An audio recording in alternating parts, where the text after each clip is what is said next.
Hola, buenas tardes. Estamos en un martes cualquiera de finales de junio del 2022. En este caso, en el capítulo número 6 de Músicos del País. Desde Santa Rosa La Pampa, en este caso, el compositor, saxofonista, músico popular y músico académico, Guillermo Schiavi con... Guillermo, buenas tardes, ¿cómo estás? Un saludo, Máximo, ¿cómo estás? Gracias por invitarme. Un placer conocerte. Igualmente. Vamos a contar una historia que es muy interesante. Estuvimos charlando en la previa un rato sobre la historia de lo que es un compositor cordobés, de origen cordobés, que termina viviendo en Santa Rosa La Pampa por motivos que después él va a contar, y que ha brevado una cosa bastante interesante en todos los estratos de la música, digamos. Ha tocado cuarteto cordobés, ha tocado música académica, toca música académica, es compositor de música académica, pero creo yo con muchas influencias del folclore argentino. Así que hay una historia rica para contar ahí. Entonces estaría bueno empezar por el principio. Primero, ¿dónde naciste y cómo fue el primer acercamiento a la música? ¿A partir de qué situación? Bueno, yo soy de Jamisqueray. Jamisqueray es un pueblo que está al sur, apenas centro sur de Córdoba, Ujú. cerca de María, entre Villa María y Córdoba capital. Ah, Toda esa zona, bueno, siempre hay bandas en todos los pueblos del interior de Córdoba, es muy rico en formaciones de banda. Entonces es lo más natural que alguien esté o juega al fútbol o va a banda o hace tengo que elegir una o dos cosas. En ese momento era todo gratis, incluso era muy extraño hoy pensar en proyectos tan gigantes así, de esa manera, unipersonales, con una sola persona a cargo. Y mi acercamiento a la música, no tenía parientes, pero en Villa María, que no íbamos tan seguido, entonces no es directamente por sangre, digamos, el acercamiento. Si bien mis primeros recuerdos musicales de un piano de mi tía, y yo ah, sentarme solamente apoyarme sobre el piano y escuchar esa frecuencia, ¿no? Ya creo que desde chico me gustaba más los ruidos, digamos, me llamaba mucho la atención ah. la vibración que hacían más que la música. Incluso me decía que era, yo me acuerdo que mi tía me decía, no, no tenés futuro para nada en esto. ¿Cómo Y la claro, pifió? ¿Cómo no, la también, pifió, no? ¿Cómo la pifió, no? de que uno esté mirando, y claro, porque no eran melodías lo que tocaba tampoco. En ese momento, esas primeras imágenes son de haber tenido 4 años, más o menos, 4 o 5 años. Y después ya en mi pueblo, yo tenía un vecino, amigo de toda la vida, que sigo siendo amigo, Aníbal Aguiar, que era un poquito más grande que yo, un par de años más, y él ya iba a una banda, que era la banda del pueblo. Y yo quería ir, pero era la siesta y mi mamá dormía la siesta, digamos, era un pueblo. Venía de trabajar, y después se volvía a ir a trabajar, así que en el medio dormía la siesta. Mi papá también trabajaba, entonces no me iba a llevar nadie, así que agarré y me fui solo. Bien, A 8 años me fui solo con mi amigo a inscribirme a la banda. Y quería tocar el clarinete. No había clarinete, porque en eso hay lo que hay, digamos, entonces me ofrecían una trompeta, me ofrecían, no, yo quería el clarinete, así que estuve yendo 3 veces por semana solamente a dar teoría y solfeo, que hoy sería una locura, ¿no? Pensar en eso. Entonces iba ahí y ahí fueron mis primeros comienzos. Tambor que te dan siempre en la banda, después llegó el clarinete esperado, después pasé a saxo y después ya me dediqué a jugar al fútbol durante un par de años y no hice. sí, y una pregunta, Guillermo, el tema del clarinete, ¿era una cuestión visual? ¿Era una cuestión sonora? ¿Habías Nada, escuchado a alguien tocar? me voy a confesar, Ah, era chico, estaba en segundo, tercer grado y había una chica que me gustaba. Y bien, le gustaba un chico que tocaba el clarinete. Entonces me parecía que ese instrumento era para eso, digamos. Eso, por ahí tiene razón Dolina, ¿no? Eh, con todo lo que habla. Bueno, y me sí, gustaba ese instrumento, pero a su vez tenía cierta magia que no la tenía el saxofón en ese momento. Pero para que se entienda cómo es en los instrumentos de banda, en los pueblos te cuentan ciertas historias, que si vas estudiando te van cambiando de instrumento, entonces te van dando supuestamente uno mejor, y el mejor de todos era el saxo tenor en ese momento. Entonces, Mm, había que pasar hasta clarinete 1 para pasar al otro saxo y después llegar a pasar a saxo tenor, o por lo menos esa es la historia que compré yo en ese momento. claro. Entonces, iba pasando, llegué hasta el saxo alto, es como entregar los cinturones de karate, bueno, de eso hasta el saxo alto, en ese momento. Mira, y en ese intermedio también jugaste al fútbol. Yo dejé después porque Ah, yo jugué en clubes, jugué bastantes años al fútbol, entonces estaba federado ahí y mm, no podía hacer las dos cosas. Ahí tenía más o menos 11 o 12 años y yo jugué hasta los 17 años, 18 años al fútbol. En el medio, bueno, dejé la música, fuimos a unas vacaciones de familia que habremos hecho 1 o 2 vacaciones en mi vida con toda la familia, así. ujú. Y en esa vacación que habíamos ido al mar, con mis primos, todos juntos, volvíamos de un boliche, yo tenía 15 años, y había una persona tocando la guitarra. Y le pregunto yo a mi primo, le digo, ¿de quién es esa música? No, ese debe ser de él, la debe haber escrito él. Y yo hasta ese momento jamás, lo recuerdo como si fuera hoy, jamás me imaginé que la música salía de alguien, digamos. O sea, en el pueblo vos no ves celebridades, no ves a nadie conocido, no ves, todo es a través de la televisión en ese momento. Claro, Que en internet no había nada. Entonces, si llegaba algo, hasta que llegara al pueblo pasaban ya casi pasado de moda. Entonces, ver que algo estaban haciendo, algo vivo, nuevo, me impactó muchísimo. Justo la salida del sol al lado del mar, era como una imagen media onírica. Y volví a mi casa y me acuerdo que tenía un tecladito que había estado estudiando también piano cuando era chico, después en otro lado, y lo saqué de arriba de un armario que había, no me acordaba absolutamente de nada, y empecé a escribir. Lo primero que hice fue escribir música, digamos, a partir de los 15 años hasta ahora. qué loco, ¿no? Sí. Es re loco. Es como una película. Parece una película, sí, sí, sí, era, y aparte sin saber absolutamente nada de música, porque después había un saxo, me prestaron ahí otro saxo, y cuando lo fui a tocar me di cuenta que las notas que tocaban no eran las mismas que las que estaban sonando en las teclas, porque es transpositor, obviamente, ¿no? Claro. Pero en ese momento no sabía eso, entonces fui como descubriendo todo medio solo en esa época. Ahora, ahí hay un germen de tu carrera compositiva, digamos, porque vos suponías que la música, ¿cómo se hacía? No, no, no, nosotros íbamos a la banda, era como ir a un club, entonces íbamos a la banda y venía Perfidio, me acuerdo que era un nombre artístico, tenía un cantante que era un señor mayor, que venía y cantaba tangos. Entonces para nosotros era, yo me crié escuchando Uno, escuchando Volver, pero Tremendo. buscándolo. Yo no escuchaba mucha música porque en mi casa estaban siempre todos los aparatos rotos, entonces Ah, no había en mi casa. En mi casa se hablaba de fútbol y de política a veces, ah, pero no de política de bar, ¿no? O sea, no de política de libros, sino política de decir lo que se hablaba en la calle. Y sí, sí, sí me hacían pensar mucho diferente. Entonces, en ese pensar diferente está como el germen tal vez también ahí, en el hecho de decir, bueno, esto puede ser también de otra manera. Eh, claro, y eso fue el impacto. Yo cuando vi a un muchacho tocar la guitarra así, ni siquiera me acuerdo del tema ni nada, pero me acuerdo el impacto del momento de darme cuenta que la música la hacía alguien que se puede hacer, digamos, que no claro, está bien claro, o mal, simplemente se puede hacer como se puede jugar al fútbol. claro. Ahora, volviendo al tema del fútbol, que a mí me interesa mucho porque yo quise ser jugador de fútbol también, y claramente fracasé, por eso me dediqué a la música. Hay un Sí, famoso jugador de Boca, llamado Rolando Schiavi.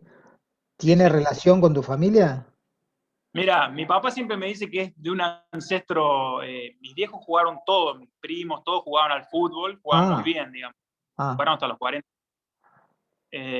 No dice que es sí, un ancestro común, pero un tatarabuelo, una cosa así, que vinieron los ah. primeros que vinieron de Italia.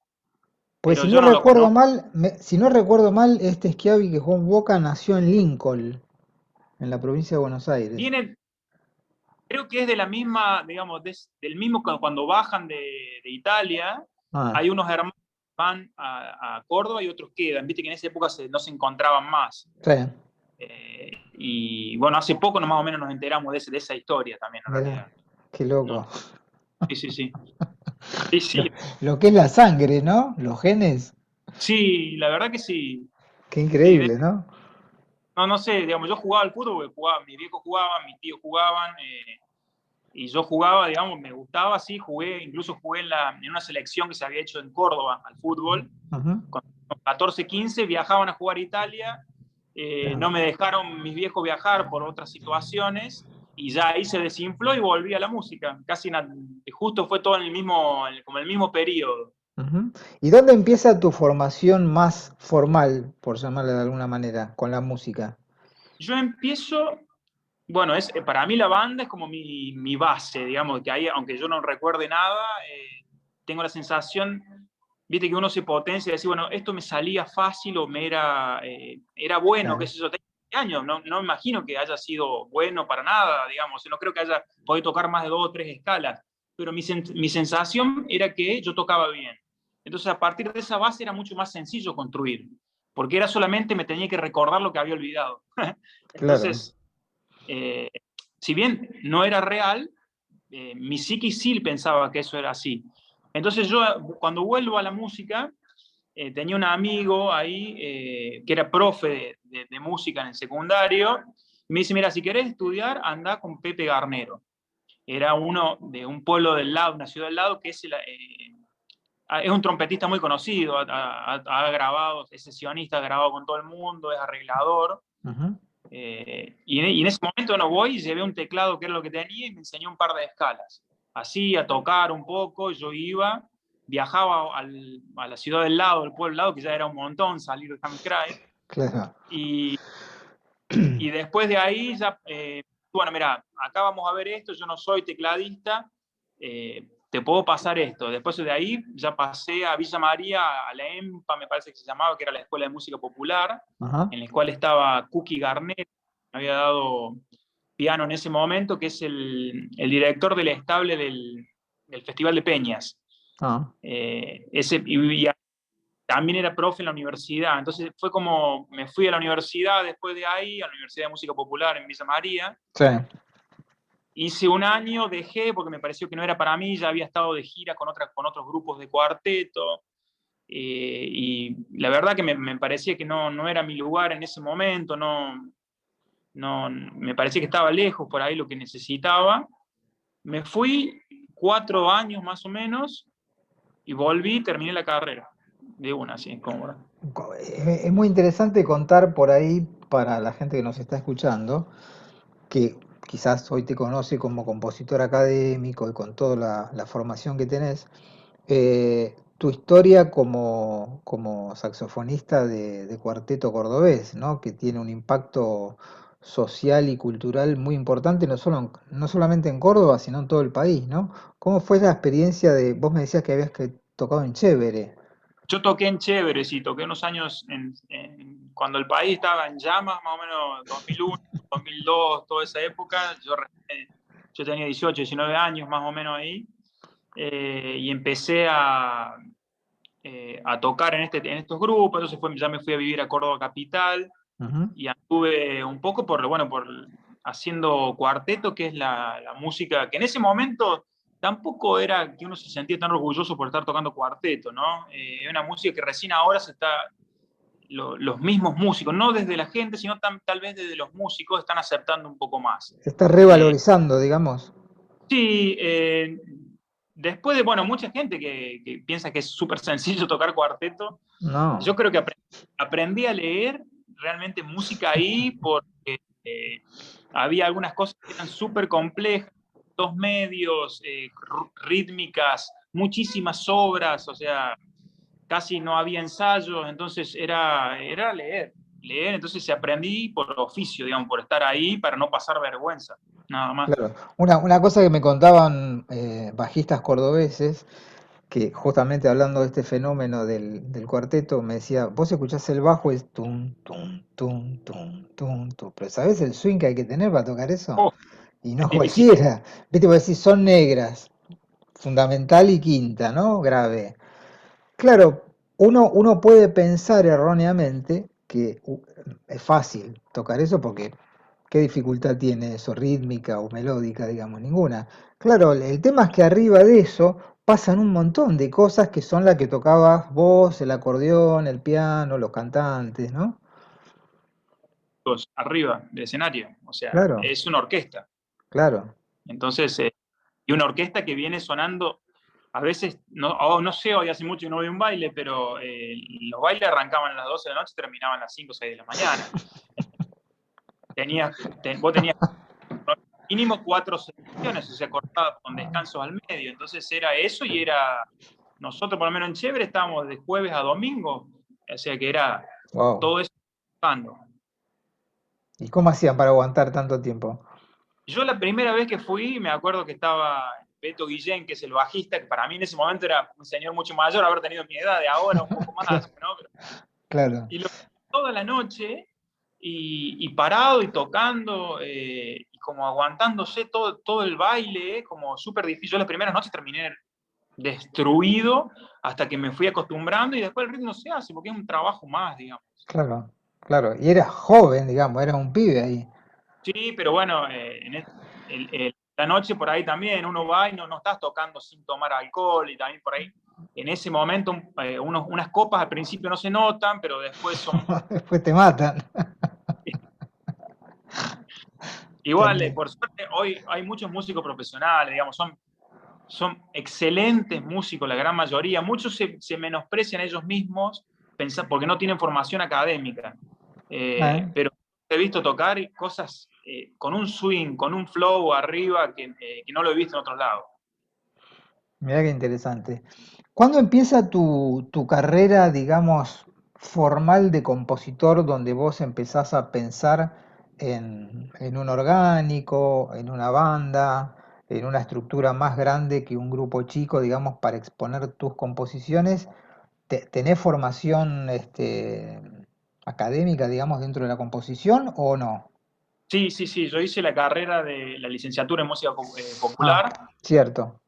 Santa María, entonces tengo esa formación. Igual yo ya entré a la carrera, ya componía, hacía lo que podía, ¿no? O sea, Ujú. componía desde lo autodidacta. Ahí tuve herramientas, viendo qué se componía, pero herramientas para tal vez para conocerlas y después olvidarlas. Ah, Eh, nunca me terminé de amigar con ningún sistema compositivo, porque me divierte mucho inventármelos yo. O sea, yo para cada claro. obra algo y después tampoco la respeto, pero es como un juego casi, sacarle, viste, todo ese halo de misticismo por ahí de la composición, solamente es un niño grande que está sentado escribiendo, haciendo dibujitos en una partitura, tratando de dar un poco de ruido a lo largo del tiempo. Pero desde ese lugar, como decir, voy a jugar y tengo todas las posibilidades que me da el silencio, de ahí para arriba. Entonces, ¿Y qué, volviendo un cacho para atrás, qué músicos, compositores influyeron, que vos hayas escuchado de chico, de joven, para decir, y a mí me gustaría ser como tal? sabes que no tuve nunca, lamento eso, ¿no? Igual, como no escuchaba yo empecé a escuchar música, yo creo que ahora, hace un par de años, después de la pandemia. Eh, no escuchaba música, sinceramente. Mira, Eh, como cuando jugaba al fútbol tampoco miraba partidos, bueno, no mira, escuchaba música. Entonces, me salían cosas súper extrañas, porque claro, al no tener una influencia directa, claro, claro. salían cosas extrañas. Después cuando fui a la universidad, digamos, ahí, bueno, obviamente me empecé a ver toda la música que había, me gustaba mucho Piazzolla, yo venía tocando en grupos de folclore Ujú. también, entonces el folclore me parecía maravilloso que tuviese una estructura fija, yo me pierdo en las ciudades. Entonces, un profe me dice, ¿por qué no usas eso que vos te perdés también en la música? Eh, y digo, claro, entonces la forma de mi música es como yo percibo el mundo, que es igual pero todo desordenado. Eh, entonces las formas se van creando a través del mismo pasar. Y el folclore me daba cierta estructura, Claro.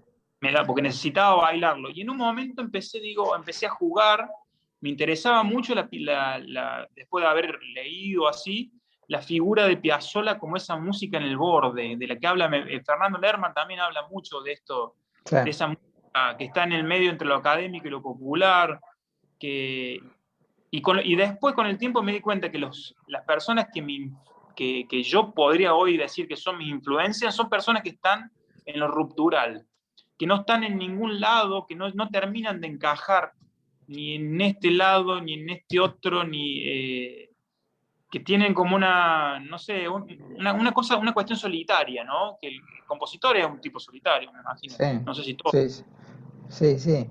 Es interesante ese análisis, ¿no? Interesante. Porque, digamos, en general a todos los músicos nos ha pasado, en mayor o en menor medida, que la escucha de la música desde niños nos ha marcado gustos, tendencias, qué sé yo. En el caso tuyo, encima siendo compositor, no tener, digamos, una guía, un referente, es mucho más libre o más creativo, ¿no? Puedes decir, no sé qué pasa, yo creo lo que a mí se me canta. Tal cual, tal cual, o sea, dentro de las posibilidades que tenía en ese momento, incluso al principio no la podía escribir, Ah, todavía a lo mejor no puedo bajar todo lo que uno escucha, ¿no? Porque es re difícil. claro. Eh, pero en ese momento jugaba y escribía como podía y después iba con la prueba y error, digamos, iba y hablaba con alguien y decía, fíjate a ver esto, fíjate acá esto. Y como la mayoría mira, no tenía amigos músicos cuando era chico, más Sí. allá de eso, en la banda no tenía otros amigos músicos.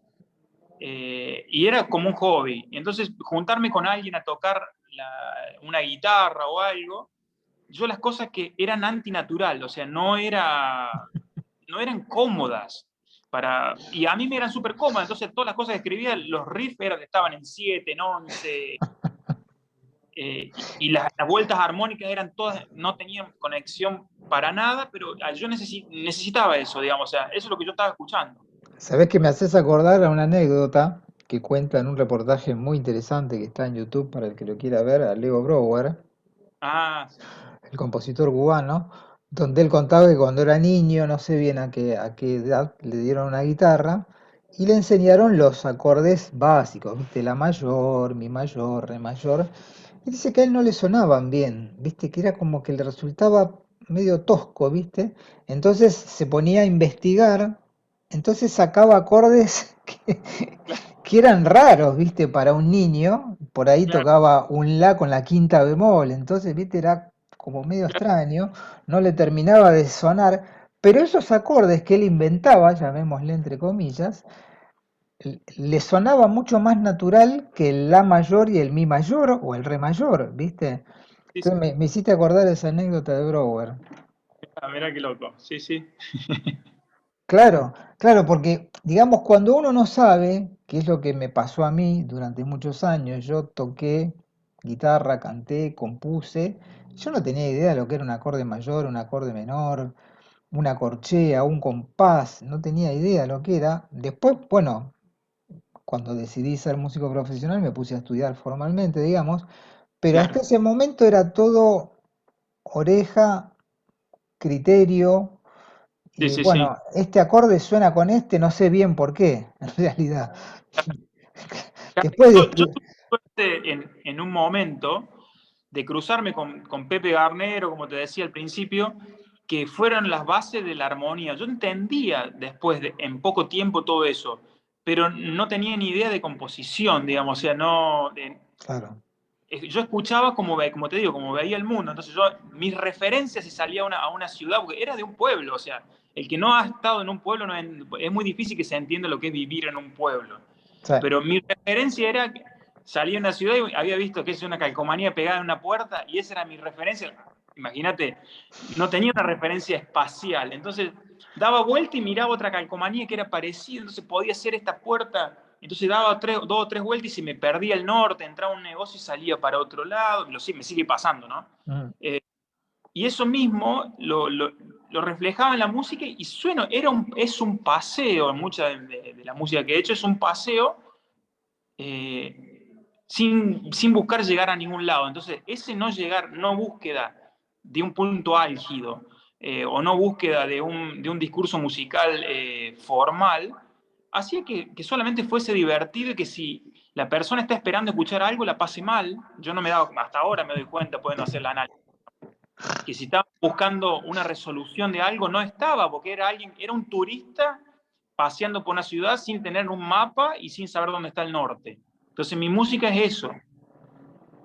Para tener una referencia, el pueblo donde vos naciste, cuando vos naciste, ¿cuántos habitantes tenía?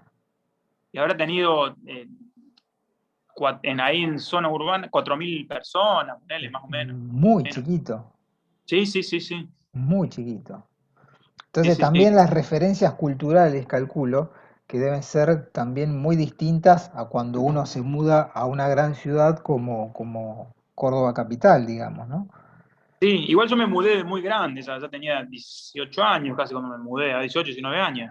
Por eso digo, el acceso que vos tenías a la cultura en general, a los discos, a los cassettes, a los libros, Ah, qué sé yo, debería ser muy, muy precario, digamos, ¿no? era la radio. Ah, claro. No había, en mi casa no había, por ahí se ponía, creo que lo único que conocían era música más o menos que hoy me sigue gustando, eran los olimareños, Ah, porque, mira. porque iban a parar ahí a la casa de un tío de mi abuela, porque era representante, Ujú. eh, pero yo nunca los conocía a ellos, digamos, yo ya no estaba más como representante cuando yo nací, pero Ah, entonces había discos, había cosas de Cafrune, pero nunca andaba, como te digo, no andaba, y algo de Ennio Morricone había, uh, no sé uy. por qué, pero esas cosas, viste, que decís. Y después no había música, no andaba, como te digo, mi viejo es electricista, entonces todo, en casa de herrero, cuchillo de palo, o le faltaban los enchufes, o le faltaba algún cable, y a lo mejor no era tanto el tiempo, pero uno de chico los tiempos parecen que es toda la vida, no tener algo para escuchar. Eternos, además eternos, ¿no? En esa época y en los pueblos, calculo, debería ser más eterno todavía, ¿no? Tremendo, sí, sí, sí. El día cuánto duraba? Y el día, nosotros andábamos, yo empecé a salir a los 11 años, a los boliches, digamos, Mm, así, del pueblo. Entonces, 11 12 años uno ya andaba más saliendo porque era lo que se salía en ese momento. claro. Entonces, eh, andás desde muy chico, digamos, lamentablemente, te haces grande más chico en los Ah, pueblos. ah, ujú. Y eras un tipo raro ya en esa época por tus gustos musicales y ¿Qué decís? eso? ¿Es raro ahora? No, no, raro en el sentido de que un pibe de un pueblo tan chiquito con cierta gusto por la música, por tocar un instrumento, si en una ciudad es un bicho raro, imagínate en Era un el loco. pueblo. En muchas ocasiones trataba de ocultarlo bastante, por eso jugaba tal vez al fútbol, ¿no? Ah, Aunque no me claro. interesaba tanto, jugaba porque, bueno, si no no había muchas cosas. A mí me gustaba también leer Ujú. y decir en ese momento, en la época nuestra, que vos leías, era como hasta vergonzoso en un pueblo, ¿no? Por lo menos para mí. Entonces, por ahí algún profe en algún momento yo todavía tengo me encontró en el secundario hojeando el Martín Fierro, pero por gusto, Ah, y se ve que me acuerdo la cara de sorpresa del profesor y como me dije, yo también como de vergüenza porque me habían visto leer, cosas así que extrañas, ¿no? qué tremendo, ¿no? Sí, Qué el rollo es de tremendo. uno mismo, ¿no? O sea, no es la sociedad, es uno mismo que se hace esos rollos también. Sí, sí, sí. ¿Y cómo es tu paso a Córdoba capital, digamos, decidís vos o es una cuestión familiar? No, yo después de que primero, entre la universidad, entre el primer año y antes de empezar segundo año, me voy de gira con otra banda de cuarteto, Gabriel Farías me parece que se llamaba, y la banda, una cosa así, que era un grupo que andaba, salían en la tele en Buenos Aires en ese momento. Ah, mira. Entonces, ahí me fui a tocar por otro amigo que tocaba la trompeta, ahí Tochi Siabio, también del pueblo. Entonces él me lleva, yo no tocaba ni dos notas, ¿eh? Y bueno, pero era ir a divertirme así y arranqué con esa banda, después volví, dejo la universidad y yo dentro de eso hacía algunas cuestiones de modelaje, o sea, iba en pasarela, Mira, así, medio amateur, ¿no? pero desfilaba. Entonces cuando fui a Córdoba ya fui a desfilar a un programa de televisión, ojalá que no esté nada de eso. Vamos a buscarlo eso en YouTube, a ver si está. Así que bueno, dentro de eso también en algún momento termino yendo a, no sé por qué terminé tocando en el escenario con Chévere en una de esas noches que salíamos, Ujú. y el trompetista en ese momento era el arreglador, el trompetista que era mi profe de chico, era el Ajá. arreglador de Chévere. Bueno, eso pasó, quedó en la nada, yo me fui de vacaciones, a Tucumán, a la casa de unos primos, de este mismo primo que te decía que estaba con la música, Ah, y me dice, mira, te están llamando de Chévere para que están probando gente para entrar. Para mí era tocar el cielo con las manos, en ese momento y sí, era pibe, que te llamen de una banda conocida, de esta banda que a mí me gustaba mucho. Yo antes de ir a tocar a la banda, íbamos con mis amigos escuchando los discos de esos de Chévere, o sea, en claro. cassette, en el auto de Chévere, ya ahí ya más cercano, ¿no? O sea, ya a los 17, 18 años. Y me llama y empecé a tocar esa música, la que yo iba a escuchar, escuchando en el auto mientras iba a la banda. Entonces era como mágico y ahí, bueno, ya iba, tocaba toda la noche y volvía a James Cry y ya era muy pesado después de un tiempo y me quedé en Córdoba, capital. ¿Qué dos hechos mm, medio soníricos, como decías vos, que fue el hecho de ver este muchacho tocando la guitarra en la playa y pensar que de dónde sale eso, y esto que vos contabas recién de que vos escuchabas un grupo en el cassette del auto o en tu casa, y de repente un día terminás tocando con esa gente, ¿no? Claro, yo en ese momento, a mí me gustaba el cuarteto, me sigue gustando el cuarteto. Si bien yo no toco ahora, es una música que en su momento me dio vergüenza en la universidad, en la cual no mostré casi esa faceta. Y después la incorporé porque al salir de Córdoba, ya estando acá en La Pampa, Ujú. eh, se lo ve distinto al cuarteto que como se lo veía en ese momento en Córdoba. Y entonces lo acepté y lo tomé dentro de mi música. Aparecen muchas cosas bailables. Eh, en su momento tenía vergüenza de eso y negaba esa parte, y lo hacía solamente cuando tenía que terminar un tema por obligación, digamos. O sea, decir, bueno, a ver, tengo que terminar, sí o sí tengo una entrega de una obra, tiene que funcionar, y yo sé que me va a salir algo que sea bailable o con un riff reconocible.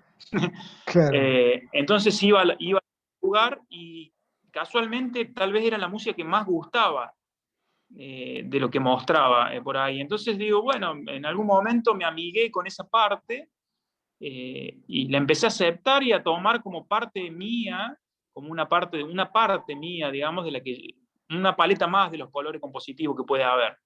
claro, claro. Entonces, Qué loco, sí, ¿no? sí, Porque hay un montón de colegas nuestros que toman, yo creo llevado por un gran prejuicio, que hablan de músicas mayores y músicas menores.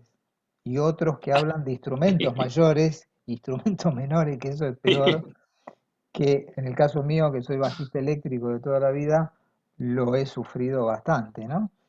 Este, vos me tocas un imagino. instrumento, Hay 10.000, ¿no? no, pues además me decían, vos tocas un instrumento menor, y yo decía, ¿cómo? Digo, ¿cómo? ¿Qué significa eso? Y no, el tipo que toca el triangulito es un boludo que toca, es un instrumento fácil. Oh, y yo decía, no, no, no. Y esta cuestión de las músicas menores y las músicas mayores también está muy metida en los ambientes, en todos los ambientes me parece, ¿no? Pero como que hay cosas Sí, que sí, sí. son muy fáciles de tocar y recién decíamos que claramente que no. Y además mucha gente no entiende que cada música, cada género, cada estilo tiene su swing. Y eso no Tal cual. es potestad de todo el mundo. No, no, no. Yo he escuchado a muchos yaceros decir, no, el que toca bebop o el que toca swing puede tocar cualquier cosa.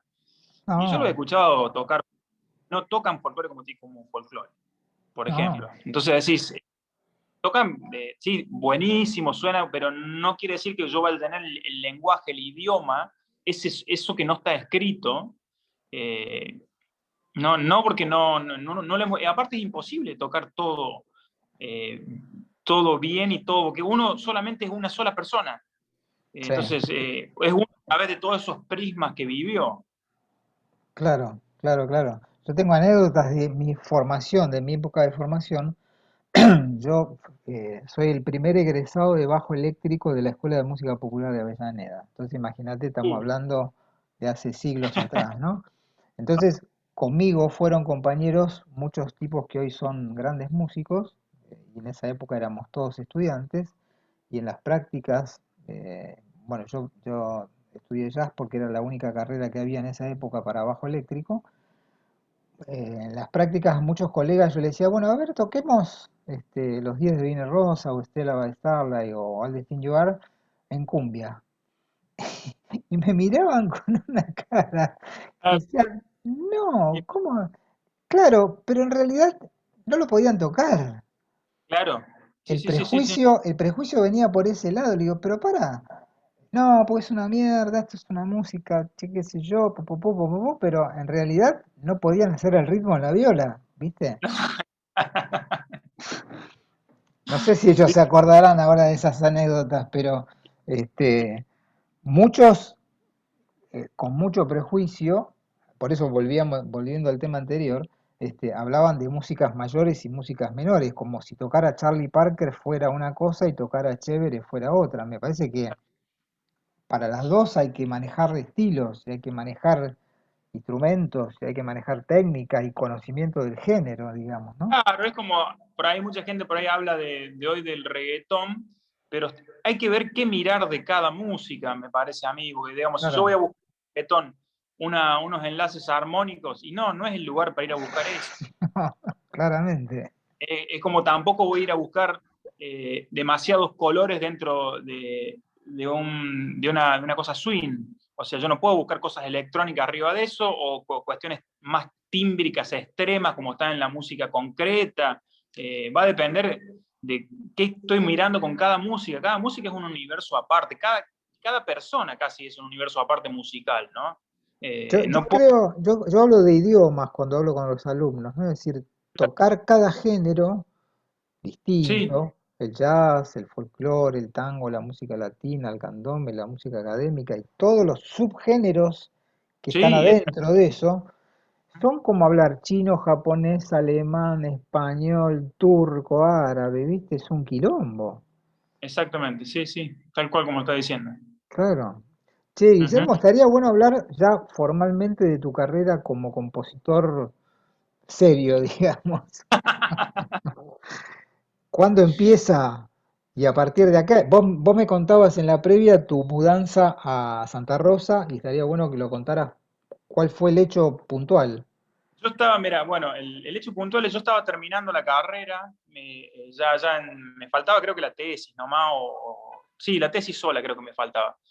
Y estaba en Villa María en ese momento en un ciber. Me acuerdo, ¿viste? Esas cosas que te las acordás, no sé por qué, pero estaba en un ciber, me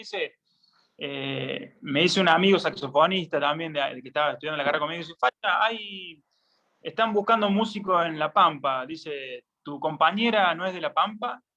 Sí, le digo, bueno, llamé acá a mi suegro, no tenía ni idea que había una banda en ese Claro. momento, eh, una banda sinfónica y de tantos años. Entonces, bueno, cuando averiguo, eh, dice, bueno, ya pasaron las inscripciones para rendir, Uh, pero faltan, no me acuerdo, clarinete era. Yo en ese momento hacía un montón que no tocaba clarinete, o sea, había agarrado uno hacía un año en la banda, pero por agarrarlo en la banda, perdón, en el ensamble el ensamble de la universidad, ujú, agarré uno porque llegó un clarinete, digo, hace tantos años que no toco, voy a ver qué tal es esto.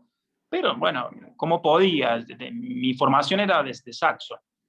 Y vine y rendí acá, le pedí que me lo pasaran por fax en ese momento a las partituras, a ver cuáles eran, y no llegaban las partituras, no sabía casi las posiciones por ahí bien, pues, digo, le preguntaba a mi suegro, fíjate cuántos numerales tiene adelante la partitura para saber qué escala estudiarme antes.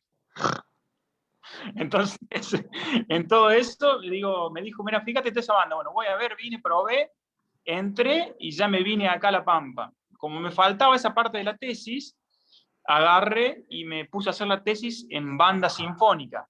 Para esta banda hice una investigación y tiene más de 100 años y no tenía obras propias la banda. No habían escrito, había unas Nunca, variaciones de un nunca. director, había una variación de un director. Digo, bueno, yo ya tenía escrito varias músicas, voy a escribir para esto. Y ahí empecé a escribir y estaba, justo tuve la suerte que estaba Gustavo Fontana. Siempre me decían que no en todos Sí, lados con la que llevaba. Y Gustavo, sin escuchar nada, les voy a estar agradecido de por vida, ¿no? Porque sin escuchar nada, me dice, bueno, el concierto que viene tocamos las obras tuyas. wow. Yo no tenía nada, solamente tenía más o menos la idea. Y digo, bueno, me tengo que poner a escribir, o sea, a ver cómo hago para que esto suene, porque ya no había sonado en ningún otro lado, o sea, no sabía si funcionaba. Así que me puse a escribir. Sí, había estado dirigiendo yo algunas banditas de pueblo que creé, después estuve dando clases en escuelas, en escuelas de campo en Córdoba justo antes de venirme. Entonces tenía el haber trabajado con mucha música, saber cómo hacerla sonar rápido, Sí, pero no profesional, con músicos profesionales. Así que agarré y claro. escribí como se estrenó esa obra, que era la primera obra que se estrenó, que fue Guerra Gaucha, que la tocaron después, por suerte, en un montón de países. Mira, Entonces, no sé, fue esas cosas extrañas que se dan, que esa música no tiene, es un tipo una chacarera, y ahí empiezo a escribir.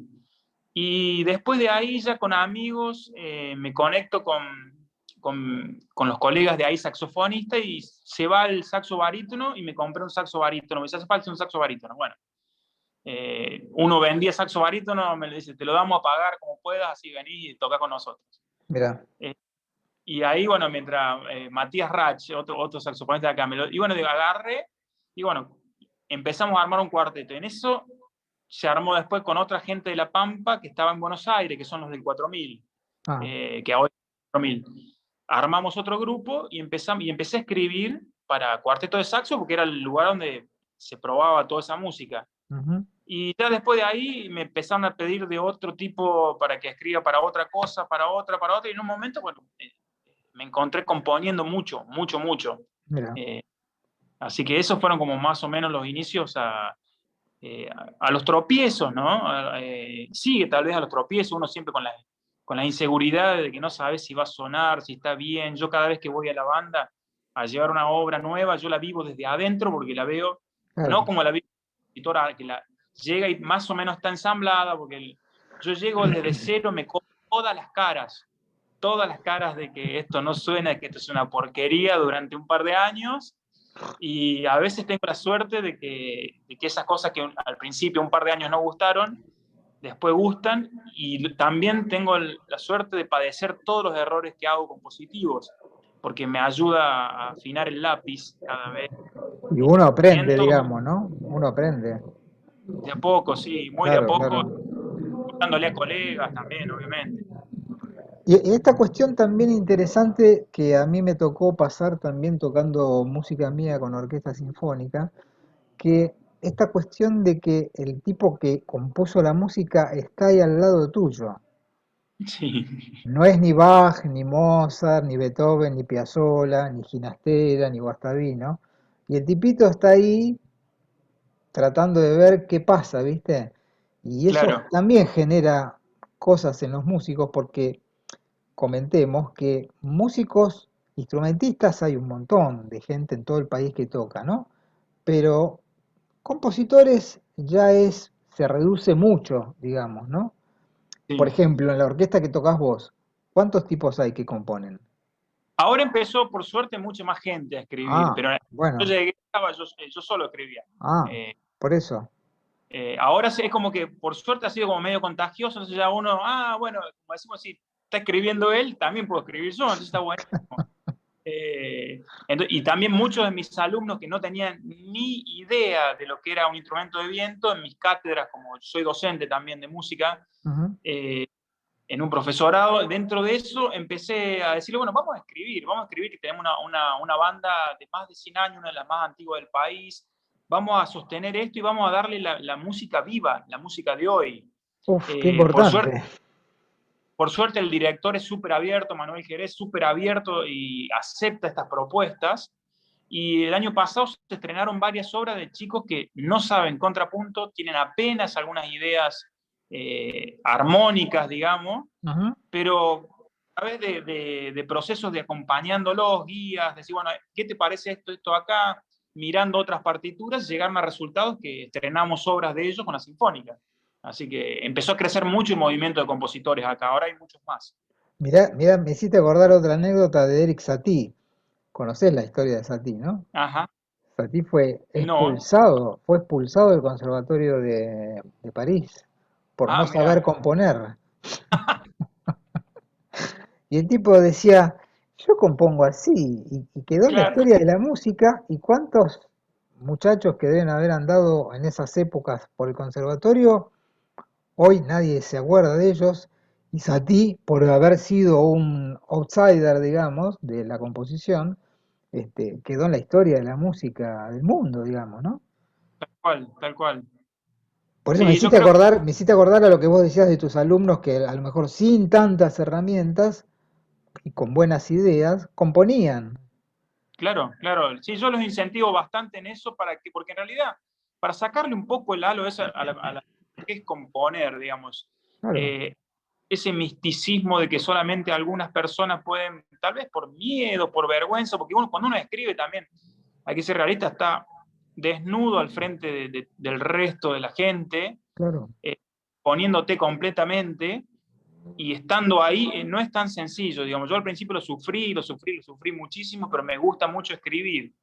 Entonces, qué sé yo, lo veía con mis alumnos y me hubiese gustado a mí, en mi formación, poder ir a que esa música suene en algún momento. Yo digo, si lo pueden vivir Claro, desde... si no hay música que esté bien o que esté mal, digamos, son los conceptos nuestros que hacen que esté bien o que esté mal la música. claro. Nada.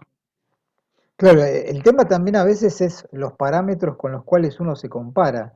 Yo tuve un pasaje muy cortito en mi adolescencia en el Conservatorio Manuel de Falla, donde nos decían que no había que componer, que la música ya estaba compuesta. Entonces, claro, si uno dice, nos decían a nosotros, a mis 17, 18 años, calculo, vos no vas a ser ni Beethoven, ni Bach, ni Mozart, entonces ni te preocupes. Entonces, claro, con esos parámetros, y yo decía, Era no, difícil yo, arrancar. claro, imagínate, a vos te ponen, si vos no jugás como Maradona, mejor no juegues. Y entonces no jugaría nadie, no jugaría nadie. Claro, Claro. tal cual es. Y exactamente lo está buenísimo eso, esa comparación, sí, sí. Y claro, porque imagínate, el pobre pibe está estudiando música y le dicen, vos le decís, "Y, loco, vos nunca vas a ser Bach".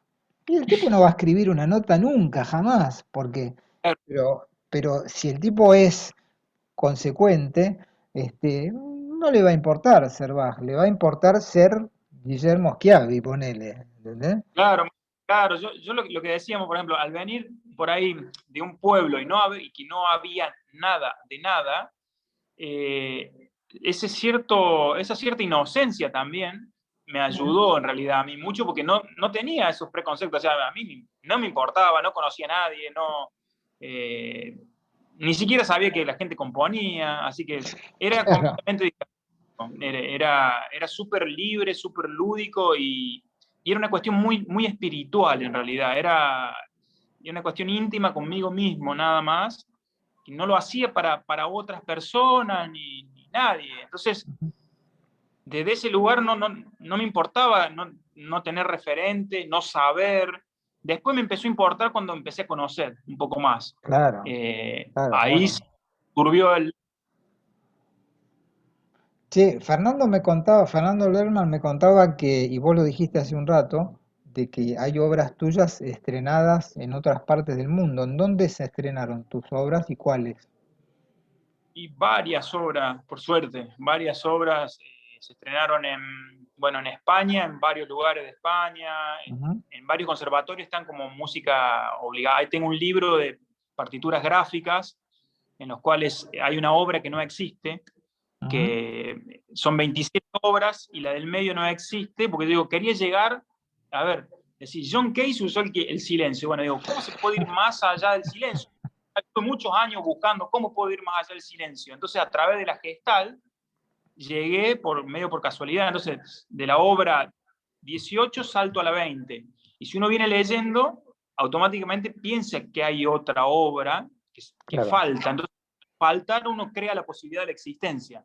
claro. Entonces, empecé a jugar con eso y ese librito se fue, me parece que en Málaga, el Conservatorio de Málaga, de un director amigo que da clases ahí, lo puso para que trabajase en esas obras en el Ujú. conservatorio. Después, en el Conservatorio de Mallorca, se está como en las cátedras de saxo algunas obras.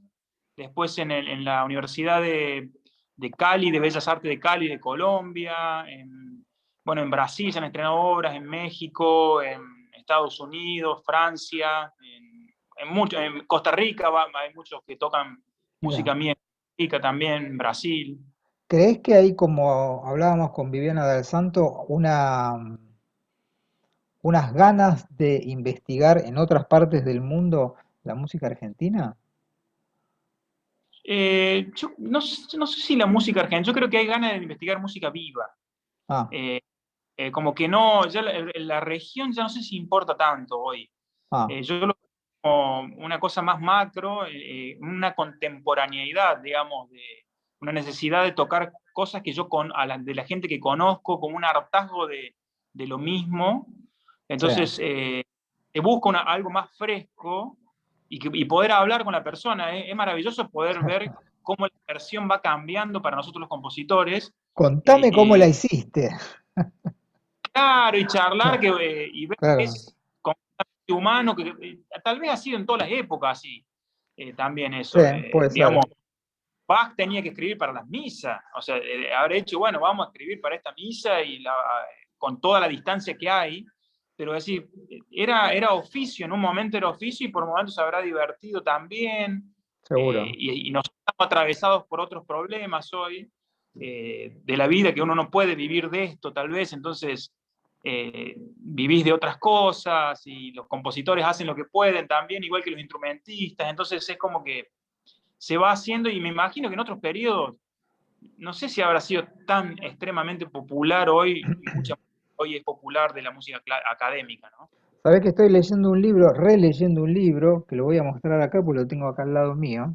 Es un Ajá. libro que yo compré a mis 20 y pico de años, que se llama Introducción a la música contemporánea. Es muy Ah, interesante, un libro bastante viejo, donde cuenta al principio del libro que antiguamente, vos que nombraste a Bach, la gente era ávida de música nueva, es decir que claro, por eso Bach fue un tipo tan productivo musicalmente y además como claro. papá, porque tuvo 21 hijos además, no se aburría el muchacho este, Ah, sí, y la gente tenía avidez de escuchar, entonces la gente iba a un salón de baile o a un salón de conciertos y no quería escuchar la misma obra que la semana pasada, sino que quería escuchar, a ver, ¿qué compusiste esta semana? Y fíjate que claro, con el paso de los siglos, eso se fue revirtiendo, especialmente en la música académica, donde sí, en general hay como una estructura en el mundo, creo, de que hay que tocar determinado tipo de obras y la gente busca determinada cantidad de obras. Quizás ahora, quizás ahora, bien entrado el siglo XXI, está cambiando esa situación. Pero yo me sí, sorprendí cuando leí eso en el libro. No lo tenía claro. Que, claro, que- sí. que el Eh, público necesitaba música nueva. y una costumbre también, ¿no? A veces cambian los parámetros, cambian. Hoy estamos tan bombardeados de lo sensorial desde todos lados Mm. que pensar en un desarrollo musical como desarrollo tal es casi obsoleto. Entonces se buscan otros caminos también. Entonces esa música nueva que hoy está, o sea, hoy vas a cualquier lugar y la música que se está haciendo para mí es maravillosa, o sea, Sí. es como cuando dicen, no hay nada nuevo, voy a decir, pero No, no está. Entonces, hay música maravillosa, hay compositores, hay músicos, intérpretes de un nivel sorprendente, la tecnología ayuda muchísimo, luego uno dice, no, pero hoy, como si fuera, digamos, me parece que hay que salir de eso del virtuosismo, decir, no, yo solamente toco de esta manera, este vibrato, y voy a decir, no, yo tengo todas las otras posibilidades que quiero. O sea, no me Claro, hace falta así. Si quiero lo puedo tocar y si no, no. Poder tener claro. el tipo de elección me parece que es maravilloso. Ujú. Che, Guillermo, bueno, llegamos al final de la charla. Muy rica, muy interesante tu historia, muy ecléctica, digamos, tu historia también, que eso también le da un viso de originalidad a la charla. Así que ha sido un placer tenerte en el ciclo.